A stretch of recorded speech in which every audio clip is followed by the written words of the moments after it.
पवळे परिवाराच्या शिरपेचात आणखी एक मानाचा तुरा. ओंकार पवळे यांची एमपीएससी मार्फत नगररचनाकार श्रेणी 1 पदावर निवड. नांदेड शहरासाठी आणि विशेषतः पवळे परिवारासाठी अभिमानाची बाब ठरावी अशी आनंदाची बाब समोर आली आहे. प्राचार्य भगवानराव पाटील पवळे हाळदेकर, माजी नगरसेवक, महानगरपालिका नांदेड यांचे कनिष्ठ चिरंजीव ओंकार भगवानराव पवळे यांनी महाराष्ट्र लोकसेवा आयोग एमपीएससी मार्फत घेण्यात आलेल्या स्पर्धा परीक्षेत उल्लेखनीय यश संपादन करत नगररचनाकार श्रेणी 1 अधिकारी या प्रतिष्ठेच्या पदावर निवड मिळवली आहे. ओंकार पवळे यांच्या या यशामुळे संपूर्ण पवळे परिवारावर अभिनंदनाचा वर्षाव होत असून समाजातील विविध स्तरातून त्यांचे कौतुक केले जात आहे. कठोर परिश्रम, सातत्यपूर्ण अभ्यास आणि जिद्दीच्या जोरावर ओंकार यांनी हे यश मिळवत युवकांसमोर एक आदर्श निर्माण केला आहे.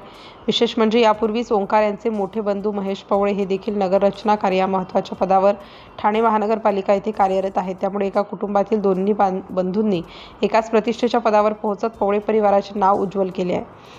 ही बाब केवळ परिवारासाठीच नव्हे तर नांदेड जिल्ह्यासाठीही गौरवास्पद ठरत आहे. शिंदे पवळे पानपट्टे परिवाराच्या शिरपेचात आणखी एक मानाचा तुरा रोवला गेला असून या यशामुळे संपूर्ण परिवारात आनंदाचे वातावरण आहे. समाजातील अनेक मान्यवर, मित्रपरिवार, नातेवाईक आणि शुभचिंतकांकडून ओंकार पवळे यांच्यावर अभिनंदनाचा वर्षाव होत आहे. ओंकार पवळे यांचे हे यश अनेक तरुणांसाठी प्रेरणादायी ठरत असून मेहनत आणि चिकाटीच्या बळावर कोणतेही ध्येय गाठता येते याचे हे उत्तम उदाहरण आहे. पवळे परिवाराने शिक्षण, समाजकार्य आणि कर्तृत्वाच्या बळावर समाजात एक वेगळी ओळख निर्माण केली आहे. आता ओंकार यांच्या निवडीमुळे त्या परंपरेत आणखी एक सुवर्ण अध्याय जोडला गेला आहे. पवळे परिवाराच्या या दुहेरी यशामुळे नांदेडच्या शिरपेचातही मानाचा तुरा रोवला गेला असून हा क्षण संपूर्ण समाजासाठी अभिमानास्पद आहे. सिटी इंडिया न्यूजसाठी प्रतिनिधी ओंकार पोतलवाड, कोलंबीकर.